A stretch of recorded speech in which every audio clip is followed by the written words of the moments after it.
In this guide, I'm going to show you how to enable your camera on your Android phone if it's not working. This is the best method to fix it. This is Aiden from JustBoz, and before we get into this guide, make sure to like the video and subscribe to the channel with all notifications on. It really does help with the channel, and it lets us know that you want more content like this, so we greatly appreciate it. If at any point throughout this guide you did have any questions, just ask them down in the comment section below, and we can help you out further. I'm going to be doing my best to reply to every single comment down there.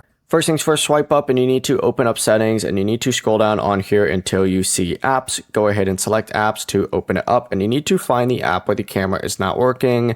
This can really be any app, whether it's Instagram, Snapchat, whatever it might be. Open up the specific app where the camera's not working. In this case, let's just go ahead and say it's auto clicker, right? Open it up though, you're going to see permissions in here. Select permissions, and in here you need to find camera, select it, and if camera access is currently set to don't allow, change it to allow only while using the app, or just allow. And you can also choose ask every time, but the ask will then request permission whenever you do decide to open it. But once your camera permission is enabled, oh my gosh, holy stutter right there. Once your camera permission is enabled, go ahead and return to the app and try using that camera again. The process is as simple as that. Before you do leave, make sure to like the video and subscribe to the channel with all notifications on. It really does help with the channel, and it lets us know that you want more content like this. We'd greatly appreciate it. And if at any point throughout this guide you did have any questions, just ask them down in the comment section below and we can help you out further. I'm going to be doing my best to reply to every single comment down there. Peace.